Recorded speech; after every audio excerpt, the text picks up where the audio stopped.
ሰላም ሰላም ቤተሰብ እንዴት ናችሁ? ሰላም ናችሁ? በያላችሁበት ሰላማችሁ ብዝት ይበልልኝ። እንኳን ወደ ብርቱካን ቲዩብ ቻናል በሰላም መጣችሁ ውዶችዬ። ዛሬ አንድ አጠር ያለች መልእክት ማስተላለፍ እፈልጋለሁ። እሱም ምንድነው ለመዳም ቅመሞች ማስተላለፍ የምፈልገው መልእክት ነው። እሱ ምንድነው ቤተሰብ ብዙ ጊዜ እኛ መዳም ቤት ያለን ልጆች ብዙ ጊዜ የሚያሳስበን አረብ ሀገር ረጅም ዓመት ስንቆይ እድሜያችን ብቻ ነው። በቃ እድሜ ሄደ፣ ልጅ መውለጃ ጊዜ አለፈ ብለን ነው የምናስበው እንጂ ስለ ጤናችን አስበን አናውቅም። በነገራችን ላይ እድሜያችን መሄድ ብቻ ሳይሆን ጤናም ያስፈልጋል። ለመውለድ ልጅ ወልዶ ለመሳም፣ ልጅ ወልዶ ለማሳደግ ጤናም ያስፈልጋል። 40 ዓመት ሆኖን መውለድ እንችላለን፣ ግን ጤና ከሌለን በ20 ዓመታችን መውለድ አንችልም። ይህን የምነግራችሁ ምንድነው አንዲት እህታችን ትክክለኛ የማቃት ልጅ የደረሰባትን ነው የምነግራችሁ። እሱ ምንድነው አንዲት እህታችን ሳውዲ አረቢያ ላይ ተሰራ ነበር። ሳውዲ አረቢያ አንድ ቤት ውስጥ 13 ዓመት ነው የተቀመጠችው፣ ድፍን 13 ዓመት ማለት ነው። ሰዎቹ በጣም ይወዷታል፣ በቃ እንድትሄድ አይፈልጉም። ቤቱም በጣም ነፃነት አለው፣ ለሷ እንደፈለጋት ነው የምትንቀሳቀሰው። ግን በጣም ስራ ይበዛባት ነበር፣ ስራ በጣም ይበዛባታል። በሁለት ዓመት በቃ ሊሄድ ስትላቸው በገንዘብም ነው የሚያታልሏት። እሷም ገንዘብ እያጓጓት ደህና ብር ነው የሚከፍሏት፣ ደህና ብር ነው የሚጨምሩላት። ከቢሮ ውጪ ስላችሁ በቃ ከደንቡ ከስነ ስርዓቱ ውጪ ነው ብር የሚጨምሩላት። እና እነሱም ያው ጥቅማቸውን አውቀው ነው። ያ ቤት አይደለም አንድ ሰራተኛ 3 ሰራተኛ የማይችለው ቤት ነው። ልጅቷ በጣም ጎበዝ ነች፣ ትሰራለች። ግን በቃ 13 ዓመት ስትሰራ ስታስብ የነበረው ገንዘቡንና የሰዎችን ጥሩነት ብቻ ነው። ሰዎቹ የፈለገ ጥሩ ቢሆኑ፣ የፈለገ መልካም ሰዎች ቢሆኑ ከአቅማችን በላይ ከሆነ ስራው በቃ የተወሰነ ጊዜ ሰጠን ከነዛ ሰዎች በሰላም መለየት መቻል አለብን። አንዳንዴ እኮ የምንፈልገውን ነገር ስንከተል የሚያስፈልጉንን ነገር እናጣለን። ይቺ እህታችን ብዙ ነገር ነው የሆነች፣ ሆነን ለመናገር ማለት ነው። ቤት ሰራች፣ ብዙ ነገር ኖራት። ግን አሁን ሀገር ስትገባ የገጠማት ነገር ነው የምናችሁ፣ በጣም ነው የምታሳዝነው። በጣም በአሁን ሰዓት ይቺ ልጅ ሀገር ገባች። ሀገር ከገባች በኋላ እንደ ማንኛውም ሴት አገባች። አግብታ ልጅቷ ገና 32 ዓመቷ ነው፣ የሚገርማችሁ ማለት ነው። በልጅነቷ ነው የወጣችው። ገና 19 እና 18 ዓመት ሆኗት የሄደችው ወደ ሳውዲ አረቢያ። ከዛ አሁን ከ13 ዓመት በኋላ ሀገር ገባች፣ አገባች። ትዳር ይዛ እየኖረች እያለች ካገባች 6 ወሯ ነው። መውለድ አልቻለችም። ከዛ ሐኪም ቤት ነው ሄደችው። ሐኪም ቤት በሄደች ሰዓት ምንድን ነው ያሏት? መውለድ እንደማትችል፣ ከዚህ በኋላ ለመውለድ ብትሞክር ራሱ ህይወቱ አደጋ ላይ እንደሚሆን፣ የምትወልደው ጽንስም ቢሆን እሷም አደጋ ላይ እንደሚወድቅ፣ እሷም በህይወት መቆየት እንደማትችል። የዚህ ምክንያቱ ደግሞ ድካም ነው። ከልክ በላይ ስትሰራ እንደነበረና ሙሉ ሰውነቷ ማህፀኗ፣ ኩላሊቷ ብቻ ሳይሆን በቃ ሙሉ ሰውነቷ እግሯ ሳይቀር ማለት ነው፣ ከታች በኩል እግሯ ሳይቀር ችግር ነው። እግሯ ሳይቀር በሽተኛ ነው የሆነችው ልጅቷ። ግን በጣም የሚገርመው ይሄ ሁሉ በሽታ ያለባት እንደዚህ የሆነች ብዙም እንትን አይለኝም ነበር ነው የምትለው። አያመኝም፣ ብዙም ስሜት የለውም ነው የምትለው። የሰው ልጅ ኩላሊት በሽታ ያለበት እንዲህ ስሜት የለውም። የዚች በጣም የተለየ ነው። አሁን ሆነ ሳለ ብቻ ነው ትንሽ እንትን የሚለኝ፣ ያቃጥለኛል፣ ስቆም በጣም ይወጋኛል አንዳንዴ። ግን ይሄን ያክል እንትን የሚል አልመሰለኝም ነበር። ዝም ብሎ በሽታ ነው ብዬ ነው እንጂ የማስበው እዚህ ደረጃ ደርሰኛል ብዬ አልጠበቅኩም ነበር ነው የምትለው የነበረችው ልጅቷ ማለት ነውና አያችሁ፣ አንዳንድ ጊዜ የምንፈልገውን ነገር ስንከተል የሚያስፈልጉን ነገሮች እናጣለን። ብዙ ጊዜ በገንዘብ ልንመልሳቸው ማንችላቸው፣ በገንዘብ ልንተካቸው ማንችላቸውን ነገሮች ለገንዘብ ብለን ማጣት የለብንም። እነዛን ነገሮች እውነቴን ነው የምላችሁ። ገንዘብ ለመያዝ ብላችሁ፣ ቤት ለመስራት ብላችሁ እንግዲህ አስባችሁታል። ይች ልጅ ቤት ሰራች፣ ብዙ ነገር ያዘች፣ ሰዎች የጥሮች ናቸው እያለች ገንዘብ እያጓጓት በገንዘብ ልታገኙ የማትችለውን በቃ ወልዳ መተካት አልቻለችም ፍሬዋን። ይህ የማን ችግር ነው? የራሷ ችግር ነው። በጣም ስራ የሚበዛብን ቤት እህቶች፣ እውነቴን ነው የምላችሁ። ይሄ ነገር አሁን ለብዙዎቻችን ምክር ነው፣ ለብዙዎቻችን ትምህርት ነው የሚሆነን።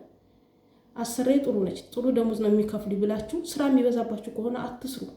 የተወሰነ ጊዜ ሰርታችሁ ቢያንስ ኮንትራታችሁን ጨርሳችሁ በሰላም ከነዛ ሰዎች ተለያዩ፣ ወይ ቤት ቀይራችሁ ስሩ እንጂ ሰዎቹ ገና ለገና ጥሩ ናቸው ብላችሁ እናንተ በቃ እየፈጋችሁ ስራ ፎቅ ምድር እያጸዳችሁ መከራችሁን እያያችሁ ሰዎቹ ጥሩ ከሆኑ ምን ችግር አለ? ብዙዎቻችን ይሄ ነው ችግራችን። ሰዎቹ በጣም ጥሩ ሰዎች ከሆኑ ምን ፈልጋለሁ? ሰው እየተሰቃየ የሚሰራ አለ የምንል ብዙዎቻችን ነን። እየተሰቃዩ የሚሰሩ እህቶቻችንም አሉ። እነሱ ደግሞ አንዳንዶቹ ስራ የማይበዛባቸው ዝም ብሎ ያሰሪ ጭቅጭቅ ያሰሪ በቃ ነዝናዛ የሚያጋጥማቸው አሉ። እውነቴን ነው የምላችሁ፣ ያሰሪ ነዝናዛ ጭቅጭቅ ይሻላል። ጥሩ ሰዎች ሆነውላችሁ ስራ በጣም እየበዛባችሁ የነሱ ውለታ የነሱ መልካምነት ይዟችሁ እንትን ከማለት እኔ እንጃ ብቻ በጣም ከባድ ነው። እህቶቼ ጥሩ አሰሪዎች ናቸው እያላችሁ ስራ የሚበዛባችሁ ቤት ረጅም ዓመት አትስሩ። ብዙ ነገር እናጣለን እና ውዶቼ አስተውሉ።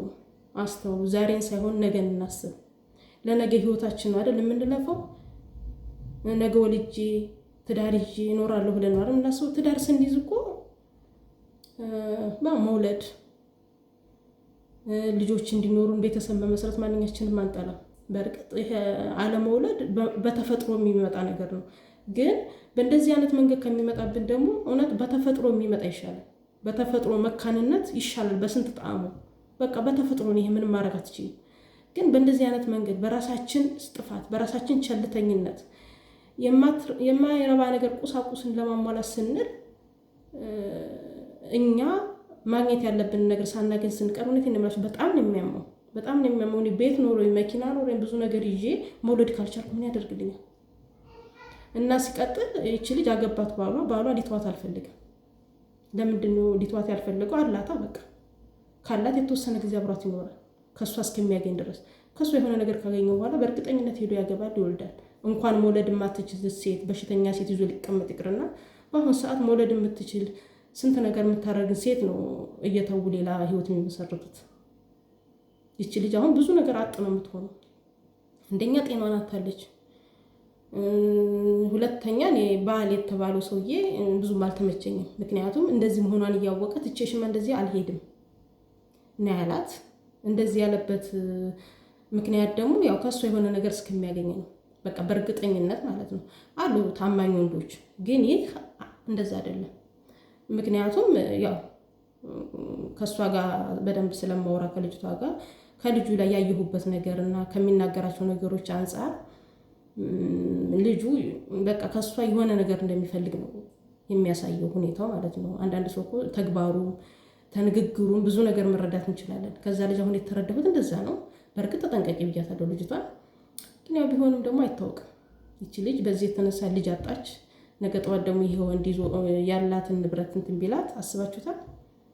እና ብዙ ነገር አለ ውዶችዬ፣ እና ተጠንቀቁ። ስደት ላይ ያላችሁ እህቶቼ ስለዚች ልጅ ይሄን መረጃ አቅርቤላችኋለሁ። ተጠንቀቁ፣ ራሳችሁን ጠብቁ። ብዙም ስለሌላ ሰው ህይወት መናገር ባልፈልግም ይቺ ልጅ አሁን የሚገርማችሁ ቀጥታ ባልየው ምንድን ነው ያላት? ያው በቃ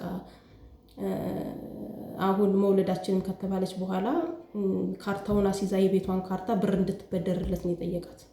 አያችሁ፣ ይህ ቤት በስሟ ነው። እሷ እና እሱ ሲጋቡ ያው ንብረቷ ነው። ምንም ነገር ቢመጣ ከቤቱ ላይ አያገኝም። ስለዚህ ያለው አማራጭ ካርታዋን አስይዛ ብር እንድታወጣለት። አያችሁ የኛ ሰው ተንኮል። ከዛ እንዳታወጭ ነው ያልኳት። ይህ ልጅ ያው በቃ ዞሮ እየመጣ ነው ወደሷ። የፈለገ ይሁን እንዳታወጭ ብያታለሁ። በመጀመሪያ ላነሳውን ሀሳብ አሁን ይሄንን ሀሳብ አነሳ። ስለዚህ ከተለየኋት ካጣኋት የሆነ ነገር ማግኘት አለብኝ ብሎ ነው። እና በጣም ከባድ ነው ቤተሰብና ውዶችዬ፣ ተጠንቀቁ። ስደት ላይ ያላችሁ በቃ ይብቃ። የተወሰነ ጊዜ ከሰራን ይበቃናል። የግድ እንደ ሰው ቤት መኪና ይኖረን። ለምን እኔ ቤት መኪና ኖሮን እኛ በሰላም መኖር ካልቻለን ልጅ ካልወለድን ቤት ለመስራት ብለን መኪና ለመግዛት ብለን ፍሬያችንን ልጅ ማጣት በጣም ከባድ ነው። ህመም እኮ ነው ያ ቤት ራሱ ለኛ ህመም ነው። ምን ይፈጥርልናል? እኔ ምንም አያደርግልኝ፣ በእኔ በኩል ምንም አያደርግልኝ። ልጅ አጥቼ የማገኘው ቤት እኔ ምንም አያደርግልኝ። የወላድ መካን ሆኜ ቀርቼ እኔ ልጅ ምንድን ነው የሚፈጥርልኝ? ልጅ አልኩ ሶሪ፣ ቤት ምንድን ነው የሚፈጥርልኝ? እውነት በጣም ከባድ እኮ ነው። እና ቅመሞች ለራሳችሁ አስቡ። ለእድሜያችሁ ብቻ ሳይሆን ለጤናችሁም አስቡ። ጤና ወሳኝ ነገር ነው። ከምንም በላይ ጤና ወሳኝ ነገር ነው። ስለ ጤናችሁ አስቡ። እና ይሄንን ሁላችሁ የሚፈልገው ውዶችዬ፣ ለማንኛውም በጣም አመሰግናለሁ ስለዳመጣችሁ እዚህ ድረስ። ሁላችንም ለራሳችን እንኖር፣ ለጤናችን እናስብ። እኔ አሁን ያስተላለፍኩትን መልእክት ውዶችዬ ተግባራዊ አድርጉት። የሚጠቅም እንጂ የሚጎዳ ነገር የለውም። በጣም ወዳችኋለሁ፣ አከብራችኋለሁ። ስለተከታተላችሁኝ በጣም ወዳችኋለሁ። ባይ ቴንክ ዩ